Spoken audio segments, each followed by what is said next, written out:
ഇതാണ് ഞങ്ങളുടെ ബ്രൂണോ. ഇവരെ ഞങ്ങൾ കൊണ്ടുവരുന്നത് 25th ഡേയിലാണ്. കൂട്ടത്തിലെ ഏറ്റവും സൈലൻറ്റ് ഇവനായിരുന്നു. ഞങ്ങൾ ഇവനെ മേടിച്ചത് ഇവൻ്റെ ഈ കളർ ഷെയ്ഡ് കാരണമാണ്. ആദ്യം ഞങ്ങൾ വിചാരിച്ചു ഇവന് കണ്ണ് കാണത്തില്ലെന്നും ചെവി കേൾക്കത്തില്ലെന്നും. കാരണം 25 ദിവസമല്ലേ ആയുള്ളൂ, എങ്ങനെ കേൾക്കാനാ? എന്നാൽ അവനൊരു മിടുക്കനാണ്.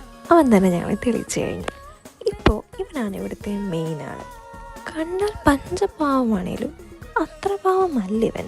ചില സമയത്ത് ഇവനെ തുറന്നു വിട്ടാൽ ഇവൻ ഹൈപ്പറാകും. അതുകൊണ്ട് ഞങ്ങൾ ഇവിടെ ഒരു പേരിട്ടു, സൈക്കോ ബ്രൂണോ. ഇപ്പോൾ ഇവന് 1.5 വയസ്സ് കഴിഞ്ഞു. ഇപ്പോൾ ഇവനെ കാണാൻ എങ്ങനെയുണ്ടെന്ന് അറിയണമെങ്കിൽ wait for the next video.